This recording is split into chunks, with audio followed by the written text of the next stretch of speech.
good evening, good night. It depends on where you're watching us from. And we would like to welcome you to the World Fair Trade Organization Africa and Middle East webinar. Wow, that's a mouthful.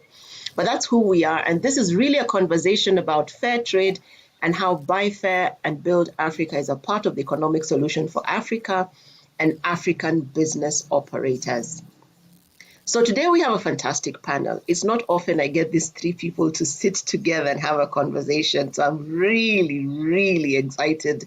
So allow me to introduce our guests today. We have Obed, who is the Junior Project Officer for the Domestic Fair Trade Kenya and South Africa. Now, he's a fair trade advocate since 2018 and is passionate about the African people, sustainability, and the planet. He believes in making the world a better place for everybody and yearns for equal opportunities, irrespective of anyone's gender, place of origin, social status. And he is keen to be the voice of marginalized producers and artisans. Obed, good morning and welcome to the conversation.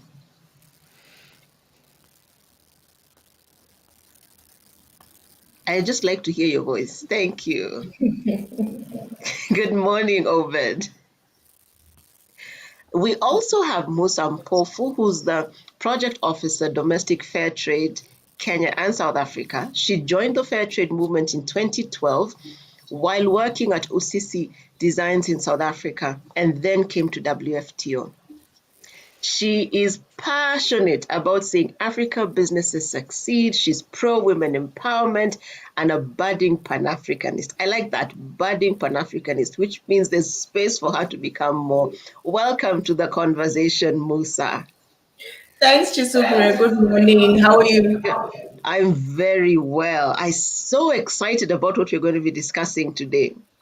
I'm very excited. Last and definitely not least, we have Bernard Outah, Regional Director. Now we need to behave ourselves when he's around it, of World Fair Trade Organization, Africa and the Middle East. He's been part of the fair trade movement for over 10 years, and he believes very strongly that fair trade can be an effective tool to achieve the transition towards sustainable production and consumption.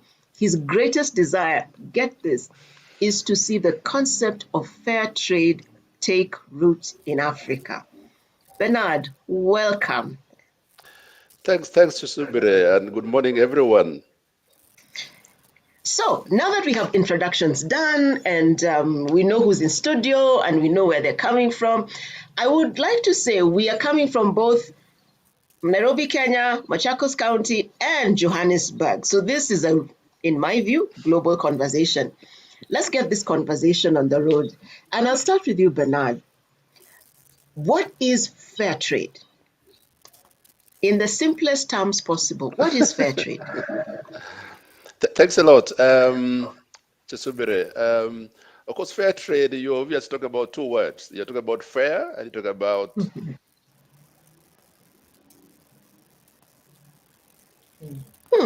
We're talking about fair and we're talking about trade.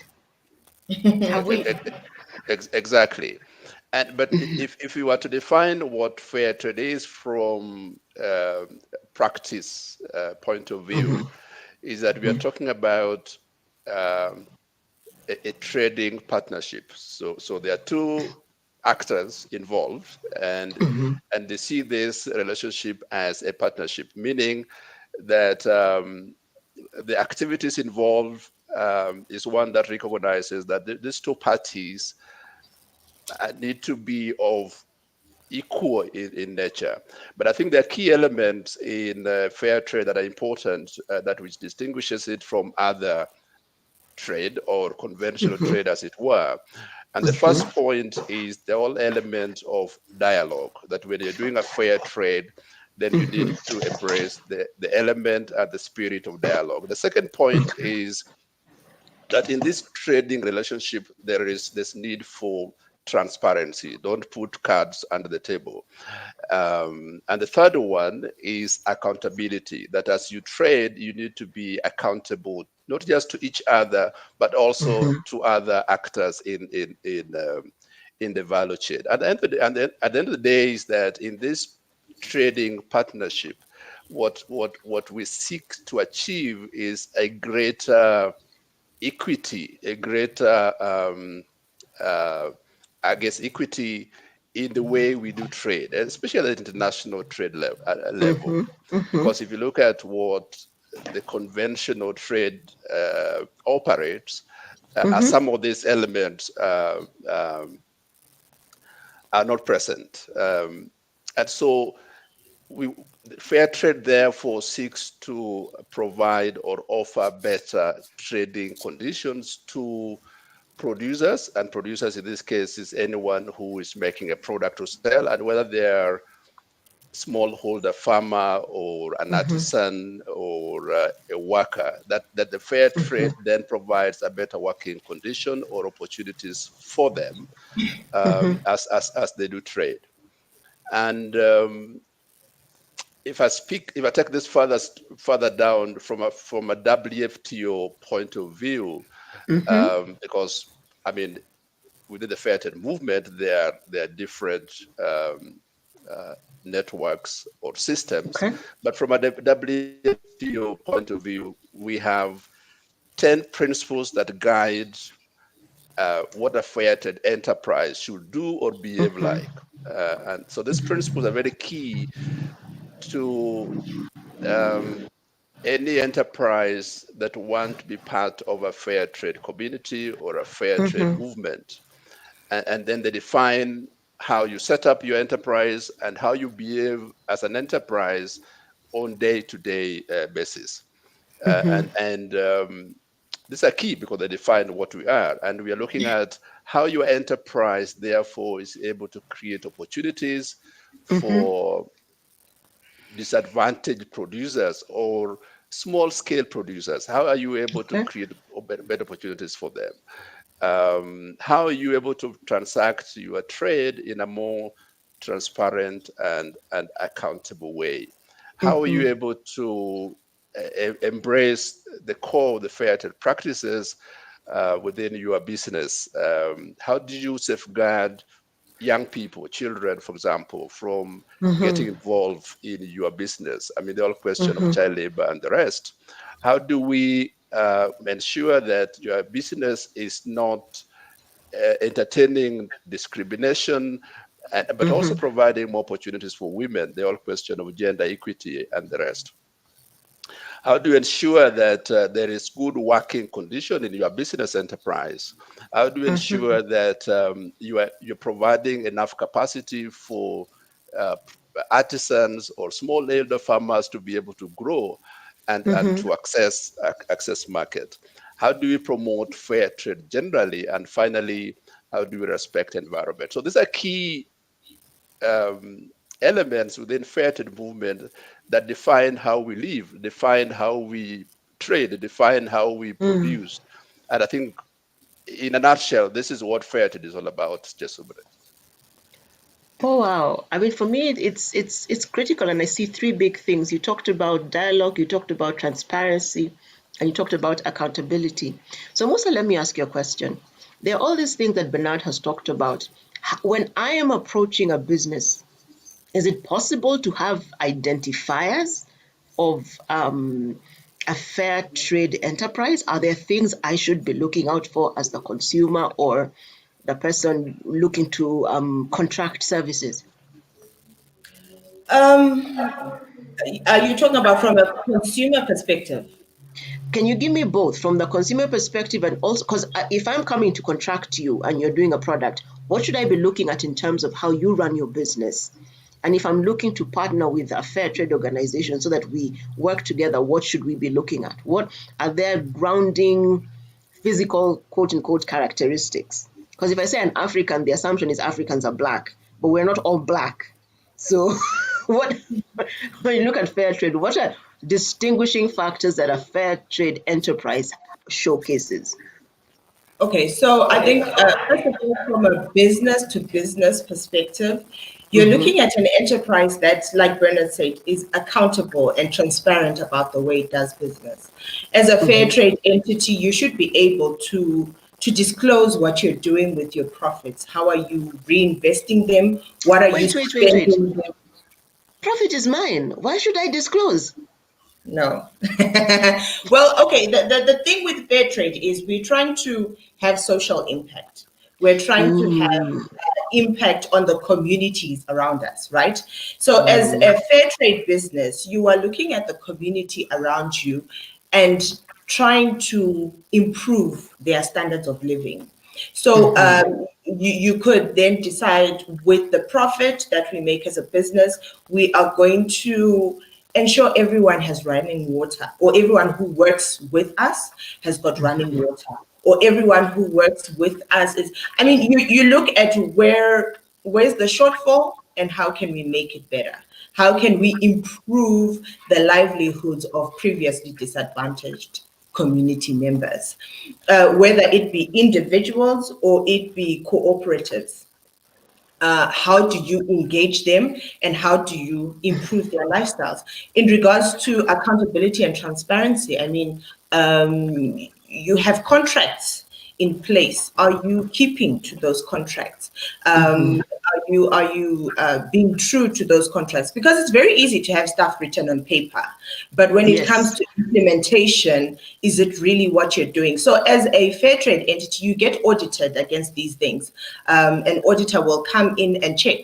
You say you don't have children working for you, so then they come through and they check. They ask the other staff members, not particularly you as the business owner, but the other staff members, is it true that this business does not use children or whatever? So there's there's auditing, there's accountability, transparency, the contracts that are there. So from a business to business perspective, you want to ensure that this business is who they say they are.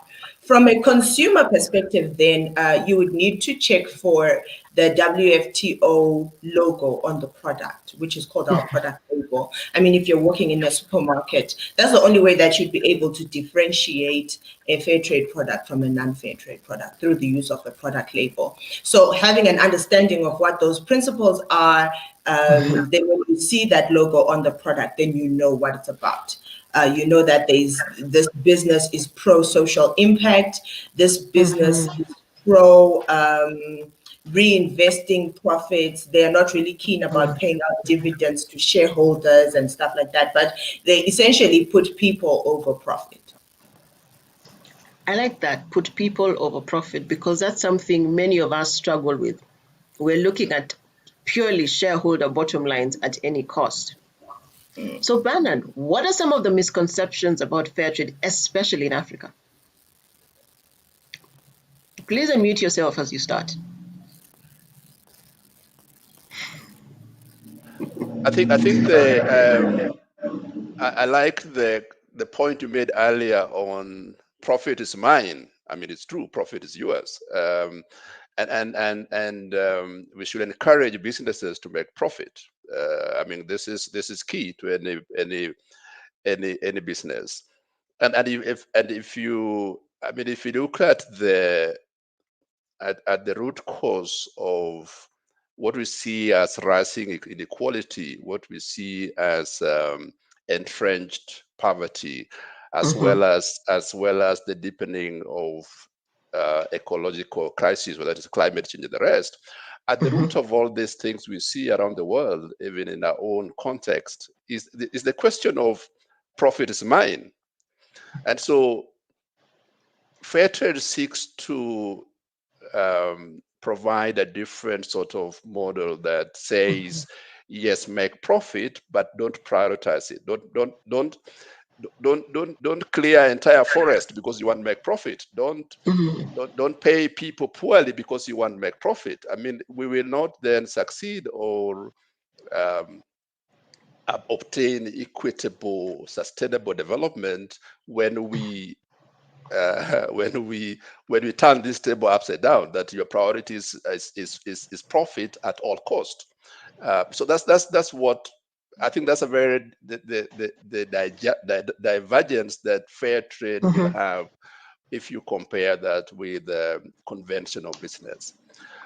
Back to your I just wanted to make that point just to add on to what we said earlier. But just to look Thank at you. what are some of the misconceptions that we Yeah. see or we hear around fair trade. In fact, the most obvious one that comes to mind all the time for me is that whenever we spoke about fair trade um, to even our own fair trade producers or to a new person, the first thing that rings in their mind is trade fair.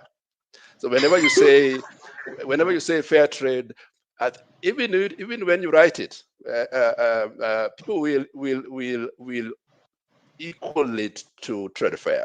So are you organizing a trade fair? Are you taking us for a trade fair? Which is completely not the case. Of course, trade fairs is one of those platforms that even a fair trade organization can use to access market and access consumers. But that's one of the misconceptions. So fair trade is not equal to trade fair. I mean, that's one of them. The second misconception that we have fought with for a long time is fair trade is equal to charity. I mean, this is very historical. That when fair trade movement began many years ago, the main focus was how can we provide a market to producers or artisans, especially in the global south of the world, that did not have access to market, and they didn't care much about the quality of whatever products that were producing, and so it was more of moral sort of calling, say, okay, we are helping, and that concept, that means conception. I mean, that was the case then, but over the years, there's still that thing in the mind of many people, yes, that fair trade is charity. It is not. I mean, today, if you are if you're at fair trade and you're not up to your task in terms of competing just like any other, meeting your quality requirements, then you will not compete. So fair trade has nothing to do with charity. Okay. The third one that I also see, and this is a difficult one, is that fair trade is expensive.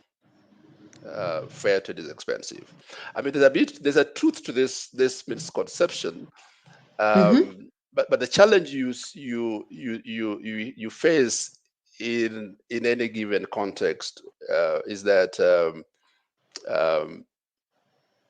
we do not tend to assign the correct value to a product, especially in our markets. I mean, when you walk into any market, you bargain here and there, try to pull the whoever is selling to you down so that you pay less for more. But so there's always this feeling that a fair trade product needs to be expensive or is expensive. I think the difference comes when you whether you're able to assign the right value for a product that should be enough for the producer to be able to meet the cost of production, but also pay, for example, a fair price to the people they're working with or anybody else within that supply chain. The fourth one, I think, is the old notion that fair trade as a concept or as an ideology is foreign, and it's part of the it's an extension of foreign domination. Obviously, of course, if you look at the advancement of fair trade, I mean, you'll find fair trade is more present in terms of practice and uptake in the global north, and there's very little in terms of practice and even consumption in Kenya, in South Africa, or in the global south. And if you look at the standards or the principles or the criteria against which we judge you whether you're practicing fair trade or not, there's a tendency to look at this as foreign, as external. Sorry, but if you look at the real principles and the way fair trade expects you to comply with them, clearly there's nothing foreign. There's nothing external. I mean, a fair trade should allow you to practice within your own context. But this is still a misconception. I think the last one for me is that fair trade is possibly a marketing gimmick, so to speak, or some sort of greenwashing for multinationals. Just you want to look good, but in reality, if I scratch your skin, I will find something else. But if you genuinely prioritize to implement fair trade, of course, it shouldn't look like a gimmick. If you have got a consumer constituency that is conscious of what they're buying, is conscious what they're consuming, of course they'll prioritize fair trade. But this is what I see, if you ask me, some of this within the context of our region, but some of this also across the globe. Okay, so let me just ask Musa, how do we address these misconceptions on the continent? How do we help ourselves understand the value? That's a very difficult question. I think it's education. People need to be educated on all these things, like on the misconceptions. Let's take, for instance, the misconception that fair trade is expensive. We need to really look at the value of a product.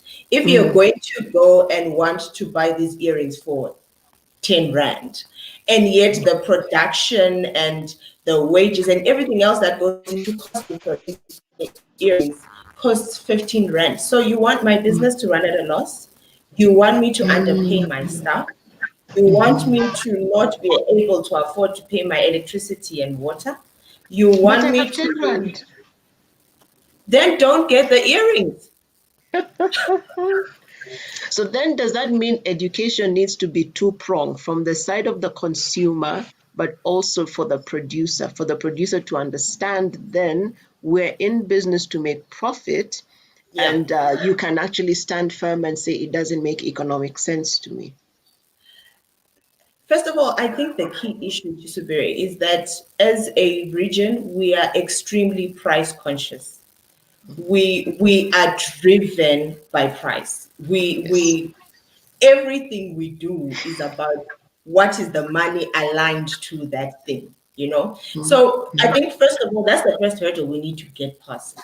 We need to realize that you need to pay the value worth of that product. You need to pay someone for the time that they invested in making this beautiful thing. So yes, from a business to business perspective, if you're going to bulk buy, don't try and cheat me out of the value of my product. Pay the value of my product. Appreciate the work that was put into the product, the labor, the everything that went to it, and pay me that. Don't say because I'm buying 60,000 units, you have to 40% discount. No, that is not fair. Can you appreciate the work that went into it? Can you appreciate the lives that are dependent on the selling of this product, so that they have a sustainable livelihood? They can buy bread, they can pay for their electricity, pay for their water, all those basics. That's important to think about when you purchase a thing, And from a consumer, stop bidding down, stop heckling to say, no, give me for 20 and whatever. You know what retailers end up doing, or rather people in the market, especially in the markets, outside markets, they end up overpricing, because they know that when you come there, you are going to want to heckle down, So it then creates a very toxic, I feel that is a very toxic space, because just let me know how much I need to pay you for this thing. I pay you that, and we carry on. So the thing I'm hearing in this conversation is really it's a mind shift of the people, of both the consumer side and the producer side, and I really like that conversation. So let me flip it a little bit and ask Obed. We know that in some countries, unemployment amongst the youth is at 30-40%, but when you average it about on the national scale, most of us in Africa have minimum 4% unemployment. How does fair trade contribute to sustainable work, sustainable jobs? I think first of all, it's important to define what sustainable job is. And when Yes. you talk about sustainable job, you're talking about it's not just the employee providing value to the organization they are working with, but they are also gaining value in the process. That's one of the key terms that you have to talk about when you're talking about sustainable jobs. So just to give you a brief statistics, according to UN, uh, 25% of people who are at the age of being employed in Africa are unemployed. And of the 420 million African youth, a third of them are unemployed. Yet there's another statistic that say by 2050, Africa will have more than 830 million youth. So this tells you that it's a ticking time bomb that will happen in the near future. So one of the key strategies that are addressing unemployment issue in Africa or promoting sustainable jobs is fair trade. So there are various ways in which fair trade promotes sustainable jobs. One of the key things that fair trade does is to promote fair wages. And by promoting fair wages, it means that you'll have the workers or the artisans or the smallholder farmers who are producing will be able to have enough income to pay for electricity, pay for their child going to school. They can also afford other amenities, develop their houses, something like that. And then one of also the key things that fair trade does is to promote equal pay for equal work, no matter which gender you are, whether you are a man or a woman, race, physical disability. So as long as you do the work and that work is equal, take for example, between men and women, if you do the work, you're supposed to receive compensation according to that work done, not according to your gender. So by that, you are ensuring that more money or equal money enters to the pocket of this group of people, and they can be able to develop themselves. And then one of also the key things that fair trade does, it promotes what you call a right for the employees, so that they can be able to form their union within the organization. So one of the key characteristics of fair trade enterprises is it allows the employees to form their trade unions within, so that they can bargain collectively. And then if they can be able to bargain collectively, it will enable them to get the income that is equal to their skills, and also equal to the value that they are putting in the company. So at the end of the day, they can be able to earn extra income and be able to develop their life. And also another key, the fourth thing that fair trade does in promoting sustainable jobs is what you call capacity building. Within the fair trade enterprise that are part of the WFTO membership, one of the key things that we encourage through the enterprises is capacity building, so that employees gain, for example, financial literacy. They can be able to plan their budget, they can be able to advance their skills, and even through the advancement of the skill, they can be able to earn more and be able even to develop not only the organization, but their own personal lives. Nice. I do not want to butcher this name, so I'll only say the first one. Kwatha says fair trade should also mean quality.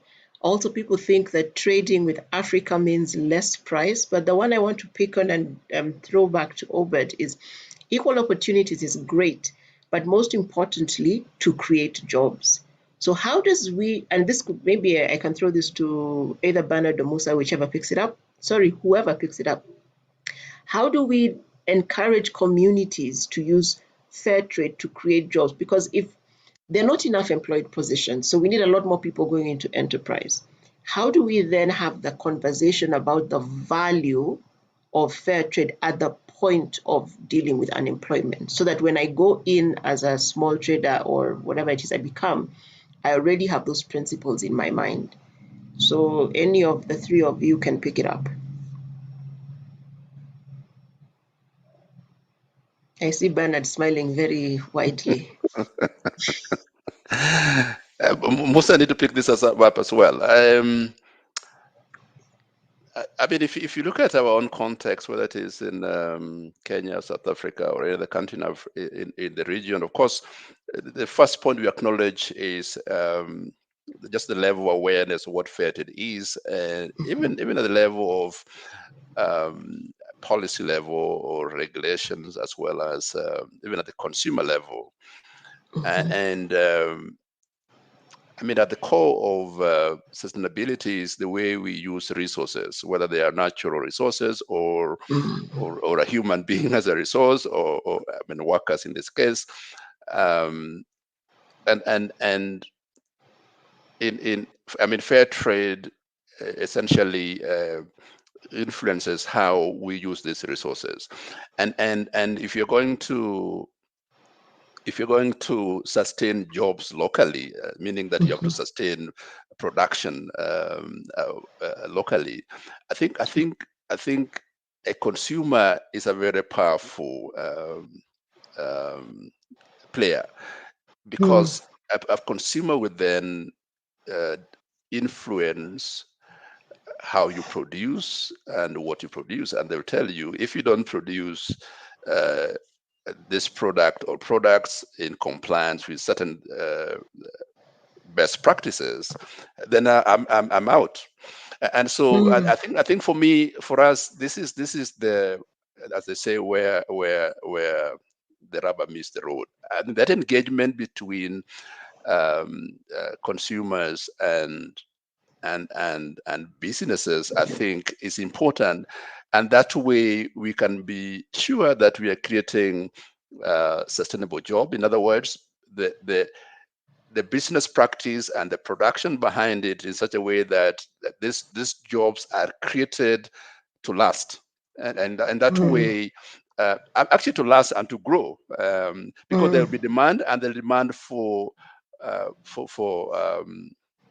sustainable products and practices at the same time. And I think for me, this will be the turning point for the creation and sustenance of sustainable jobs. Kyesubire, maybe Musa wants to give us the South African experience or the Pan-African experience. Pan-African. I don't think I would say it's South African, but for me, I feel like as Africans, we need to step out of the woe is me mindset. I have to have someone else create something for me mindset. Yes, we're not all entrepreneurs. I appreciate that. But let's get up and do something. Equal opportunities is a great concept, but the way we talk about the concept and the rate at which it's actually developing and happening is like this. Where am I headed?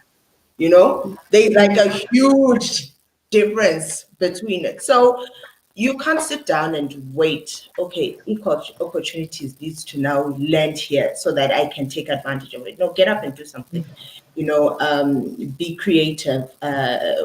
Look around. Every time there's a problem in the market, it's an opportunity for you to solve that problem by creating a product to address that problem. So if we all actively are looking at the market and thinking, how best can I solve this problem, then we are creating opportunities for ourselves, right? And then we are presenting these opportunities to the market to say, okay, so your network is not working very well. And I studied I don't know, coding or whatever. IT. If I'm wrong. So I studied this, and it deals with this problem. And so now I can address the problem within the market. But also what Bernard said is the key thing. As consumers, we need to realize the power that we have on demanding what is on our shelves.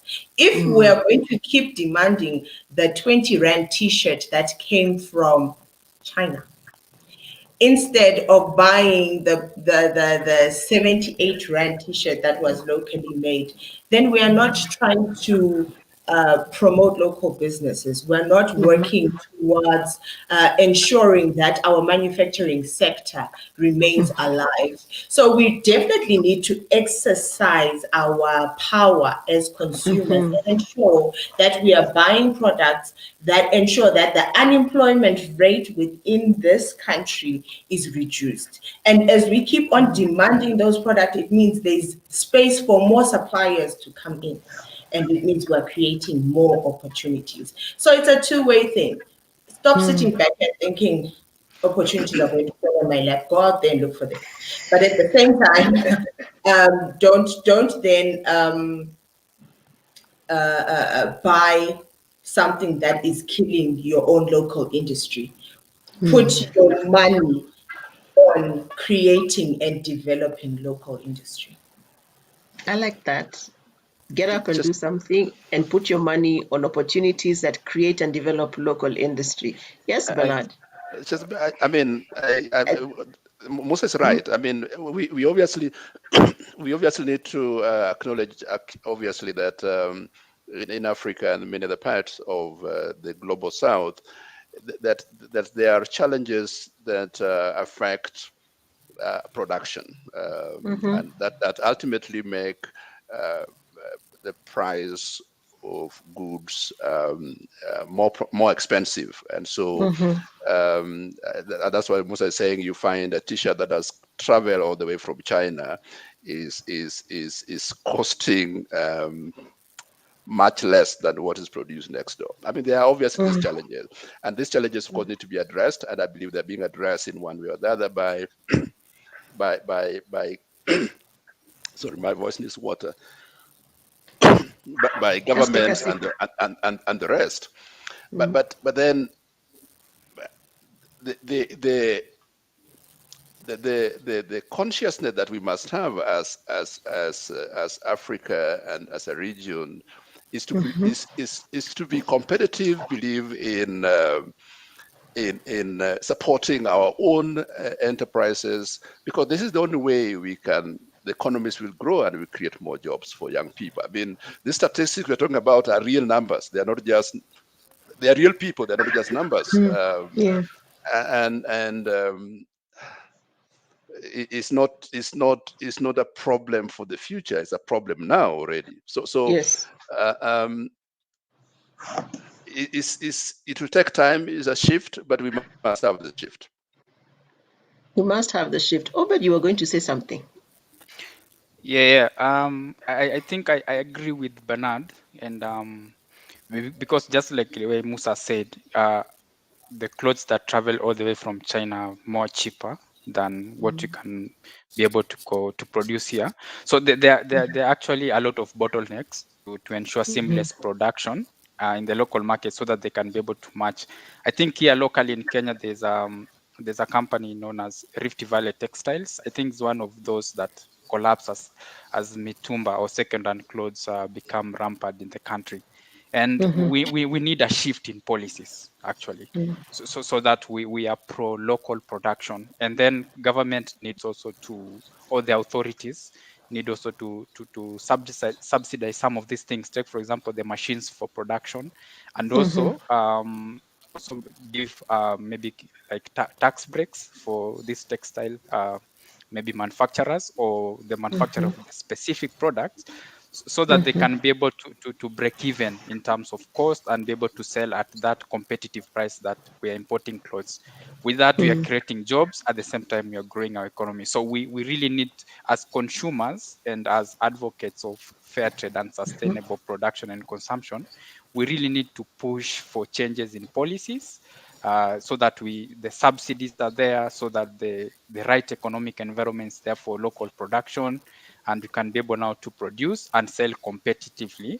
And also maybe you can add more tax for goods coming from abroad, so that our local manufacturers or producers can be able to sell competitively, make an income, and create employment in the same place. With that, we can be able to create sustainable jobs, and we can be able also to get more. We can reduce the numbers, what UN is reporting about the unemployment rates here. And we don't need to push our materials. Yesterday I was watching another cocoa fair trade documentary from Ivory Coast. So they're sending the cocoa to European countries, and then the chocolate that are being produced is sent back to the country. And 100 kgs of that bag could buy only like 5 or 6 chocolates, you know. Wow. So we really need to develop this local industry so that we can be able to produce here. We create jobs, we create products, but at the same time we become competitive. In that way, we'll be able to create to develop our economies. Fantastic. Last comment on this from you, Musa. I saw your hand go up. Well, he's covered it. I was just going to say, I think that civil society needs to put government to task at ensuring that some of these policies that they've implemented, yes, I mean, when we talk about international relations, you want to sort of set up your country so that it has good relations with every other country or whatever, to ensure that when you're in crisis, they can come through and help you. Yes, international relations is great, but can it not be to the detriment of your own people? Can you ensure that whatever policies are in place are not cushioning others and yet putting others on hard cement, you know, because then that is not fair. So ensure that those policies, civil society really needs to stand up and do something about this.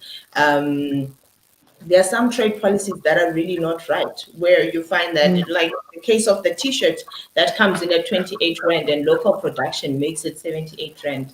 It just does not work out right. So Yes. yeah, government policies need to change so that people can get into local industry and make money.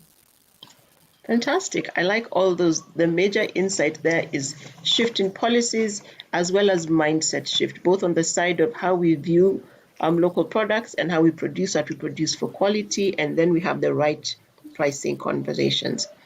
So I want to shift a little bit and ask Musa, what is the domestic fair trade project about, and what are the key goals tied to it? Because this is a perfect segue from where we're coming from. My network dropped. You said? Okay. So, tell us briefly about the domestic fair trade project and what its key objectives are. Okay, so in its simplest form, the domestic fair trade project is about increasing the footprint of fair trade within the global south. And we're starting off with Kenya and South Africa. So what we're trying to do is to promote more sustainable livelihoods, sustainable lifestyles, encourage consumers to make more sustainable choices, to really try and investigate why is this product priced the way it's priced. Am I by buying this product, what am I promoting by buying this wine, what am I promoting? Is that wine taking care, is the wine producer or the farm taking care of the farmers and stuff like that? So we're just trying to promote the consumption or the uptake of ethical, sustainable, and fair trade products. And so in so doing, we are essentially using 3 key spheres. We are talking to civil society in their communication or relations with maybe business owners, farm owners, to ensure that on the producer side of things, they are doing their part in ensuring that livelihoods are improved. We also are partnering with some schools so that we get the fair trade information in young minds. We know how much kids impact what we buy in the household. So if your child says, I don't want this cereal, that's that. We're not buying the cereal in this house. We are now going to buy the cereal that the child wants because that's what they want to have. That's what's going to get consumed. You're not going to spend money on something that the child won't eat. So if you start to educate the kids to look out for these products with these labels, and when they understand why these are better products than the other ones, then you've made an impact. So we are talking to schools. Then we're also talking to or trying to create the concept of or implement rather the concept of fair trade towns, which we will discuss later on in the conversation. But also talking to consumers directly via our social media platforms, educating them on what it means to make sustainable choices, what it means to buy sustainable products. Yeah, in a nutshell, that is what the project is about, increasing the footprint of fair trade within the global south. Wow, I like that, increasing the footprint. Yes, Obed. Yeah, just to add, we're also talking to sustainable brands, those people who are already producing sustainably, so that we can be able to develop uptake of products in the local markets. At the same time, we are bringing together like-minded partners who are interested in sustainable production and consumption in more of a coalition way, so that we can be able also to approach it from the multi-stakeholder perspective, so that we also they can be able now to drive the gospel of fair trade even within their own endeavors and activities. I like that. Drive the gospel of fair trade. It sounds so intentional, and I think that's what we really must move into, the place of being absolutely intentional about a fair trade. So since you're already on the mic, Obed, let me ask you a question. Yeah. How do you see the role, what do you see is the role of consumers and sustainable consumption and lifestyle in the promotion of fair trade? How do those three work together to promote fair trade? Just to start, one of the fair trade, renowned fair trade advocate known as Anne Lepe, once noted that for every money you spend, you are casting a vote for the kind of the world you want. So this tells you that as consumers, we have the power to determine the way we want our retailers to behave or act. So, and for the longest time, Africans or African consumers have not had, how can I say, they don't know the power they have in their hands to influence the behavior of how the retailers, or how the retailers are supposed to behave. So the key roles that maybe consumers can begin to ask, first of all, is they can begin to ask their retailers pertinent questions such as, where is your product coming from? How was it produced? Was there any, how can I say, was there any forced labor during the production process? Were the workers or the artisans paid fair wages? So by beginning to ask these kind of questions, you are driving, as consumers, you are driving the concept of fair trade. You are encouraging your local enterprises to pursue fair trade. At the same time, consumers can also begin to choose fair trade products from their shelves. By choosing fair trade products from their shelves, you are literally telling the retailers to source from the fair trade producers or artisans. And by then, you're also encouraging fair trade to continue growing. So if you go to the supermarket, you see a fair trade product or a product with a fair trade label. By choosing it, you are encouraging fair trade. That's also one of the key. At the same time, we, as consumers, we need to put pressure both on the authorities, both the local and the national governments, so that they can begin to develop policies that can encourage fair trade. So at the end of the day, by doing that as consumers, we can be able to drive fair trade going forward. And as consumers, we have the power to demand, such that if, for example, if we cease to buy products from a particular retailer today, their chances are the business will collapse or the business will be closed. So that's the power that we have. For every rand, for every shilling, or for every money that we spend, just know that we have the power, and we can be able to demand that these retailers stock or source from sustainable producers, and so that we can be able to drive fair trade forward. So that's the power that we have as consumers.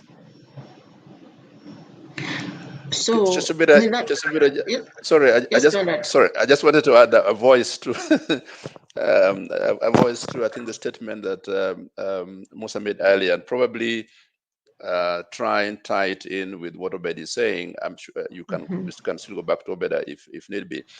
I mean, there is an historical perspective to the drive that Musa talked about of increasing the footprint of fair trade in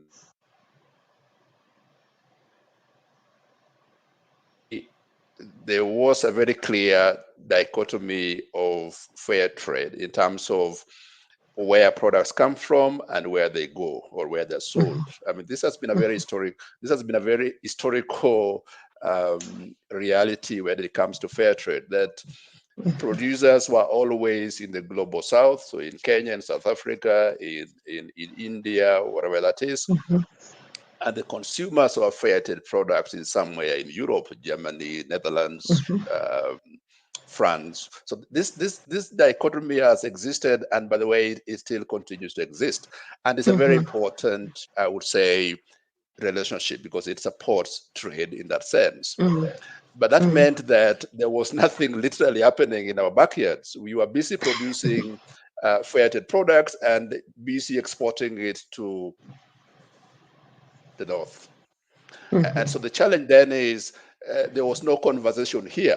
There was no conversation anywhere else about what is this fair trade? What does it mean? How do we as consumers relate and engage with it? And so that history is real. It is important. It is part of our it's a part of what fair trade has been. And so if you look around today, there are important developments that shows that tells us that, look, if it is possible to begin to position a fair trade product in Kenya, in Nairobi, in Johannesburg or somewhere, and there's a growing constituency of consumers or demographics that will appreciate what that means, what it stands for, and will be able to go for it. I think that history is the point I just wanted to make. Can I just add on to that, Kyesubire? Sure. I think more so now post-COVID, when COVID happened, borders closed, and then it was suddenly like, if I can't sell today, so who am I selling to, So I feel like the conversation happening locally is very essential now because we've realized that there is a possibility that one day, things might not be the way we are used to having them be. But also, when we look at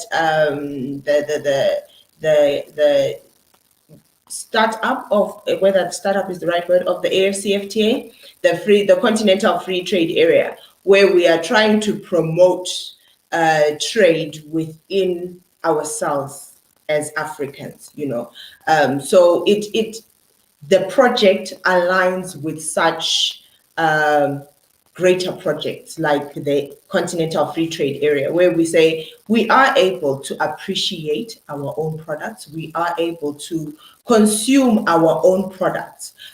So let's put our own products in the spotlight and start to choose our own products, so to speak.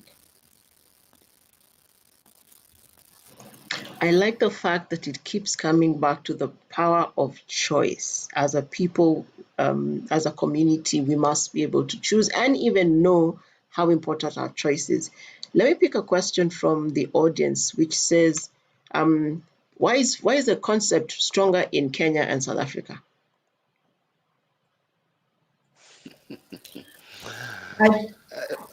I may, maybe just to try and answer the question, Kyesubire, I mean, stronger, yes, but this is relatively speaking. And if you look at the movement as a whole, we have had increasingly more players in Kenya, or more actors in Kenya and South Africa, compared to other countries within the continent. Again, I think this is also informed by the work that has been done in these two countries before. In Kenya, for example, if you think about fair trade networks, the regional networks for WFTO, as well as even Fair Trade International, for example, is based in Nairobi, and they have also done quite some significant work in South Africa. But secondly, is also that historically, or even traditionally, fair trade, certain systems of fair trade supported very specific products. And these products tend to be those products that are popular, or I would say more demanded, especially in the global north. So you talk about, I mean, if you think about food, you're talking about in South Africa wine, for example, or in Kenya you're talking about tea, coffee. In West Africa, you're talking about cocoa.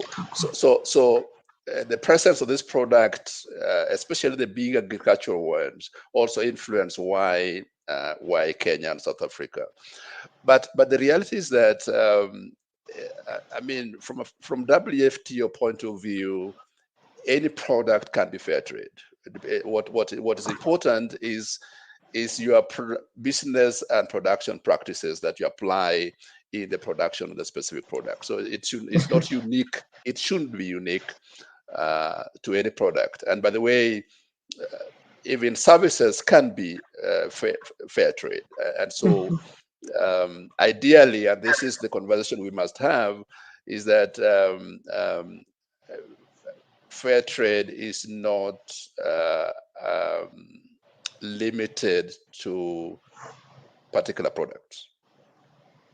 Okay. So any product. I mean, within WFTO, I mean, the bulk of the producers of the products that are on offer has been for many years non-food products. So it tells you that fair trade, especially from where we sit, can apply or will apply to any product. Musa, did you want to add something? And then Obed. Okay, Obed, have a go. Just something, while we're within that concept of consumer power, just to encourage our audience out there that, one, they have power. Secondly, they should start exercising that power. By one, they should start asking pertinent questions on where their products are coming from. By then, and then again, they can be able to help us as WFTO to spread the consumer consciousness and beginning to make conscious choices and decisions, so that we promote fair trade and sustainability. Okay. All right. So I think for me, what stands out is the reason why it seems it's more popular or stronger in Kenya and South Africa is simply it's an organic result of past trading experiences and as a test ground, because when you're trading with markets who are talking about fair trade or certain kinds of product qualities, then you adjust to those markets. But it's not only in those countries, it spreads across the continent. That's what I hear. So let's take a step, and Bernard, I'll ask you to explain what are fair trade towns. I mean, the fair trade town is a model that has been used very successfully, by the way, within fair trade movement to drive the consumption or the uptake of fair trade products, especially in the global north, in Europe, in the US, so to be specific. And the idea was then that as consumers, of course, we have the power to decide what we buy and where we buy it from. But if you add regulations, if you add policies, if you add the power of a jurisdiction or an entity like a municipality with the entire leadership rallying behind the idea that we need to change how we do things, then that becomes more powerful, that becomes more successful. And so this was tried in some small town in the UK initially, Garstang. I'm not sure that that's how we pronounce it correctly. and they were able to change things and be able to increase the demand and sale of fair trade products in that locality. And so this has been replicated in many countries and cities and towns, especially in Europe, and the impact that this has had in the growth and demand of fair trade products, it has been great. The idea is that you work with an entity, and of course the word is town, to be able to embrace fair trade as a practice. Decide as a municipality, for example, what goals do you want to achieve, and say what policies or regulation do you want to establish within our jurisdiction to influence how we do business. And as a result, we have had cases where you have municipalities saying that we are going to change our internal procurement policies, for example. What do we buy? How do we buy it? And this has been very, very instrumental, to the extent that today we are not just talking about towns. The concept of a fair trade town is now applied to institutions of learning. You have a fair trade university, you have a fair trade school, you have a fair trade kindergarten. And this has also helped to take this message to young people, the young generation. So the success of this concept or this model is slowly creeping into our own space, and we think that it's a tool we can successfully use to drive what Musa called the footprint of fair trade in Africa, by engaging with county government, for example, in Kenya, or municipalities in South Africa. Just 3 months ago, a municipality in South Africa called Drakenstein officially launched a fair trade campaign, a fair trade towns campaign. I mean, based on the same principles, that they want to influence how they do business within their municipality, and in that way inspire other businesses to change how they trade and how they produce.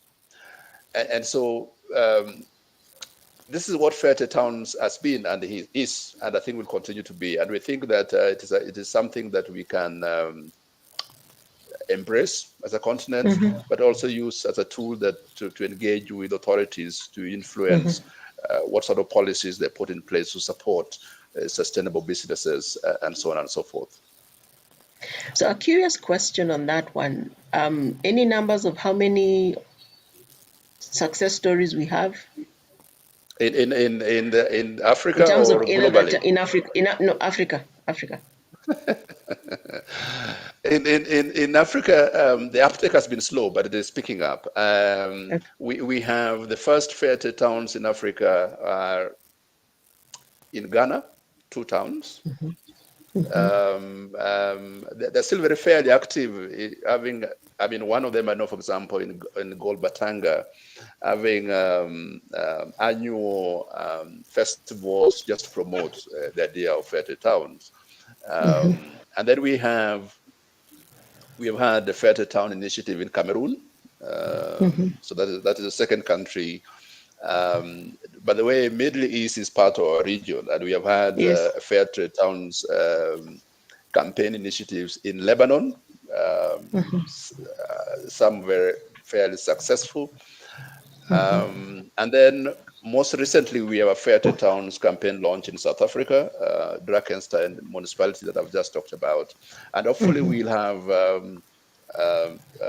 we're engaging with Machakos County to see a possibility of having Machakos Town as a fair trade town. And we have had recently a meeting of all these initiatives across the region, just to plan on how we can grow the concept within the continent. And so So the numbers are small, but I think the potential for growth is there, and we think it is it's a good combination between policy and public. How you the combination of those two, I think, will help us to drive consumer awareness as well. Fantastic. Can I add on to that? Yes. Sure. I think what is key with the uptake of the fair trade towns concept within the African space is for this concept to be a solution to African problems, right? For example, a key issue in most African countries is unemployment, right? And so if we frame the fair trade towns concept to be presented to the communities within that town, to be something that can help address the issue of unemployment, then it's easier to take it up. So I feel like within the education or in trying to increase the uptake, we need to present this concept as something that addresses a number of problems that are in our African societies. So if it's taken up by an institution such as a municipality, right? Then obviously, as Bernard said, within its policies, they are opting to trade with or to get supplies from sustainable businesses. Another thing that I want to add is that I think the fair trade concept is not purely about the uptake of fair trade products, but also it's promoting sustainability and ethical trade. So your municipality, as one of the key buyers within any town, is then saying, if you are ethical within your trading practices, sustainable within your trading practices, then we are going to prioritize you. Then you as a business make it a priority for yourself to ensure that your practices are ethical.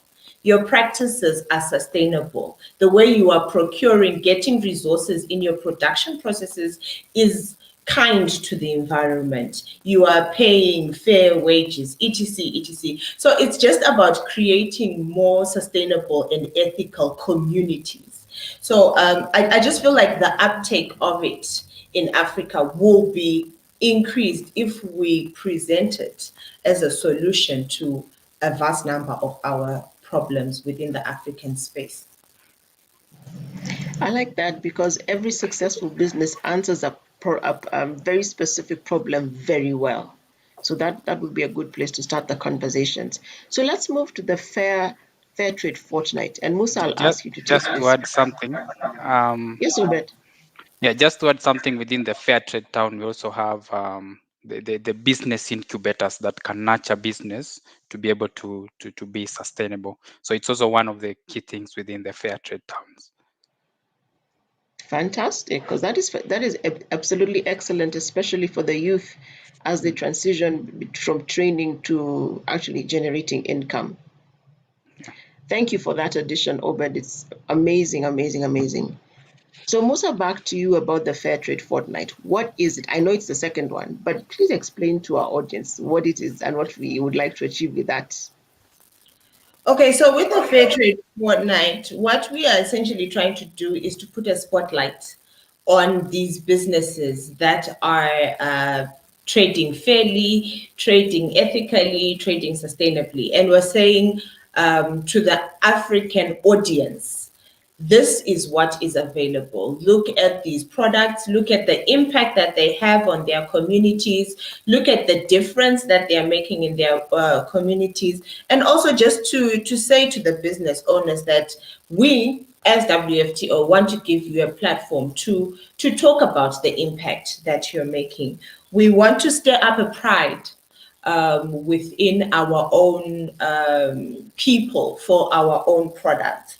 We want to encourage consumers to make more ethical choices when they choose to buy products, for them to opt for something that is more sustainable, something that is more ethically or fairly produced. Essentially, that is what it is. And then we ran it last year. It runs for a fortnight, as you said. But the culmination of it this year is that we then have a walkathon. And that walkathon is themed Strides for Africa. So what we want to do with that walkathon is we're creating a social event. Yes, there's COVID, so obviously social distancing there. But we are saying let's focus on these ethical businesses in a social way, right? So we create a hype virtually in the virtual space. The messaging around this is choose local, buy local, buy local, buy Africa. Sorry, buy local, build Africa. There's the tagline at the bottom. So yeah, that is the hype around the walkathon. So we are saying to everyone who is going to participate in the walkathon that as you walk, maybe you're doing this with your family or you're doing it with your two workmates, please make sure you wear your mask, hand sanitize, all the COVID protocols, and you take part in the walkathon and discuss the products that are available within our African spaces. Let's build up a pride in the products that we have available. That is what it is in a nutshell. I like that idea. And I want to pick on Obed to just talk us through some of the organizations that are in partnership on the walkathon. Currently, we are talking to a number of organizations to join us in the walkathon. For Kenya, we are speaking to ENDA. We're also speaking to Kitukali to join us in the walkathon. So my colleague Musa will also share details on the organization we are partnering with in South Africa. And also we are talking to Peperuka. They have they sell T-shirts with very vibrant messages on them, and also representing the African in us. So we're also talking to them to join us in the walkathon. Yeah. On the Musa? South African side, we are in talks with Fair Trade Tourism. Obviously, because we're working with Drakenstein Municipality, they're very keen to partner with us on this, and also some other tourism entities within the Cape Town or the Western Cape area. And their partnership is essentially endorsing the Buy Local, Build Africa tagline to say, yes, we are promoting local businesses. We should choose local businesses. We should all together work towards promoting Africanacity. Sorry, Absa. An Africanacity within ourselves. Let's build up and promote African businesses. Yeah, and remember, we'll be walking for 8 kilometers, right, Musa? Yeah. Yeah, 8 kilometers. So if I want to be part of this virtual walkathon, what do I need to do? How do I show that I've walked for 8 kilometers? It's virtual. How does it work? Okay, so I'm not a techno guru, so you will excuse me, but I want to believe that we will all be linked to some virtual space where we are able to link our smart gadgets or smart watches, or whether it be your steps, whatever, on your phone, and then we're able to track that you've done the 8 kilometers. Essentially, we'll all start at the same time to create the vibe on social media, take pictures, make it fun. And then we walk our 8 kilometers, and then we send that through to the virtual platform that will be created, whether it be Strava or whatever. And that is essentially it. So as you register, you will get a registration pack with your I'm a Fair Trade agent wristband. And then you'll also get your T-shirt that says you are promoting local, you're supporting local, and you're taking these strides for Africa. And we hope to create a vibe on social media, get the conversation going on the different businesses that will be partnering with us Take, for instance, like you mentioned, Peperuka, we will have a short insert from Peperuka to say what they're about. But we're also going to focus on our own members to partner as well. So that will be an opportunity for them to just give us a short blurb about what they do, the impact that they're making, and calling on other people to support local and buy local. So if I'm an organization doing fair trade products, how do I become a partner? How do I join the movement?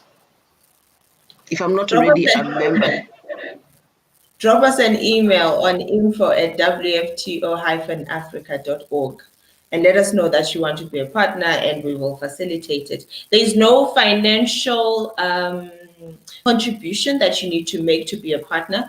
But what we're saying is let's come together and leverage off each other and get as many consumers talking about the African or local businesses that are proudly local, producing local, manufacturing local, and let's all support each other. That way we are lowering unemployment, we are improving livelihoods, So if we all work together at making this a success, then we are definitely making a positive impact on our communities. Yeah, they can also drop us messages, or even on this live stream, the comment on our comment section that they are willing to participate, or just DM us on our social media pages so that we can be able to pick up the conversation and going forward. Yeah. Fantastic. So you've heard it. Reach out on any of the WFTO Africa and Middle East social media spaces. Send an email to the info you had seen on the info. The email is on the tagline at the bottom, and just reach out and be a part of this. I would love to see more than 200 people on this walk. Why? I don't know. And I think, Bernard, you would probably remember in the days of President Moi, his son who began Buy Kenya, Build Kenya, at the time where Rivertex and Kikomi were growing and doing stuff. And I went to a primary school where our uniform was special printed for us. We could only get our uniform at Maridadi Fabrics. And okay, it was patterned, and we really, really stood out. But I remember when we would go for national events, I could see my classmates. No, we were not, there was no one else like us. And there was an element of pride, and we didn't really understand it. We're little kids. But there was an element of pride that developed in us. And guys used to ask us, your ugly uniforms. We would say they're printed Maridadi Fabrics. Yours are just bought in a shop like everybody else. And I remember sitting with my former primary school classmates recently, and somebody displayed a picture of our uniform. In me, it just stirred a sense of pride because it was printed by local people. And then my added benefit, my mother used to stitch my uniform because that's how, as a family, we kept it going. So I had really cool uniforms, not these big baggy things that my classmates wore. But from that day, it instilled a sense of pride. And I love the way you're going into education institutions to talk to children and not just instill the sense of pride for the local product, but the sense of pride of being an African. Because I think being an African is a movement. So I would like each of us to give a parting shot. And in your parting shot, I'd like to know what you as an individual will do to keep the conversation going. So I will ask Bernard to start. When you're closing, you let the boss speak first. Then I'll just say amen at the end. Very good. Okay. I mean, the part of the main reason why we're having this conversation really, and the whole idea of growing the footstep or the footprint rather of the fair trade in Africa is because we think it is the right thing to do. And if you think about why fair trade has grown immensely, for example, in Europe, is because there was supply, I would say sufficient supply of fair trade product or products, and there was as well sufficient demand of the same from consumers. So as we begin this conversation, really in this part of the world, what we want to see is not just the demand side of fair trade product, meaning that the consumers asking and looking out for fair trade products, but also the supply side. And the challenge that we obviously have, which is not the case with say in the global north, where products were shipped all the way from different countries and into those markets, and there was always no shortage. I mean, part of the challenge we need to address is to grow our supply base, so there's enough offer of a fair trade product to consumers who are demanding for it. And what part of what I see myself as a call or a point of action is to every day reflect on how do we grow this supply base in order to provide or offer enough fair trade, ethical, sustainable products to our consumers. That matching, I think, is key to me. I believe, and it's something that I commit, if you ask me, to work on in a way that we're able to, as we encourage consumers to question retailers, what are you stocking, where is it from? Then the retailers ask you, and where is it? And you can be able to say, here it is. So that will be my parting shot. And I want to appeal. I mean, if you are a business, wherever you are across the region, who believes on sustainable business practices, so to speak. And by the way, maybe you're already doing it. What you're lacking is just the system behind it to say that yes, this passes to be a fair trade product or a fair trade business. Please get in touch. One question before we go to the next person: how many African countries are part of the fair trade organization, a member state? Or how many countries are represented by companies? From WFTO perspective or point of view or system, in Africa and the Middle East, we're talking about 21 countries at the moment. I mean, it's not even a half. But it's still something. Exactly. I mean, it's not an empty glass. Yes, it's not an empty glass. Obed, what's your parting shot? Just an appeal to my African brothers and sisters that nobody is coming to save us. We are Africans, and we should pick up the tools, go to the construction site, fix our economy, and by doing that, we have, as consumers and as African consumers, we have the power in our hands. So for every shilling, for every rand, for every Zimbabwean dollar, for every money that we are spending, we are determining the future of Africa, the future of our people, the future of employment. So let's make conscious choices. Let's begin to ask questions. And most importantly, let's spread the gospel of fair trade. No one is coming to save us. I love that one. I completely love that one. And let's spread the gospel of fair trade. Musa, your parting shot? Please admit yourself. I was saying, Obed, you're your brother's keeper, you know? If you're trying to improve the situation in Africa, then it's your responsibility. You need to be doing something about it. Definitely, no one's coming to save us. We know that's for sure.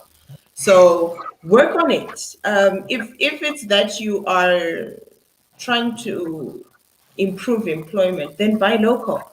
If you are trying to save the local economy, contribute to the local economy, okay? Whether it be the lady who's sitting outside buying tomatoes as opposed to going to the large retail chain that, has 60,000 bags of tomatoes and they don't care whether you buy one or you buy five, Just make an impact on the local economy. It's really up to you. And can we start having the money revolve among ourselves? Stop taking the money outside. Keep it here. I like that. Keep the money here. When we trade internally, when we build one another, that profit I was so surprised about in the beginning then revolves and builds our communities. I would like to bring this to a close and say thank you to all our listeners and viewers who followed the conversation. This conversation never ends. We can have this until we're blue in the face and we'll not have covered all the aspects. So we are here every month. Just follow us on all our social media spaces. You will be given alerts on when they are. And in terms of questions of who the current members are who are offering fair trade services, if you just visit the website, WFTO-africa.org, there's a comprehensive list so you can find the registered ones within your community and build others. Why don't you think about turning your own organization into a fair trade organization? Challenge people in your community to do the same, because fair trade is all about social impact. If I take Obed's words and say that nobody is coming to save us, we need to work together, ensure that we all have access to decent opportunities, we have access to health care, we have access to ways to educate our children, and we are not waiting with empty bowls like we used to in the past. When somebody comes and asks what you need, we will stipulate the terms, because then we know what we have, and we will only bridge the gap for what we don't have. So take a few minutes every day, think about fair trade, think about your value, your impact, and let's go change the continent of Africa. Thank you for being with us today and have a fantastic rest of the day. That's it from us at the WFTO Conversations. Thanks. Bye. Bye. What can you, I, we do? Unite to change, empower, lead, and innovate. Because fair trade matters.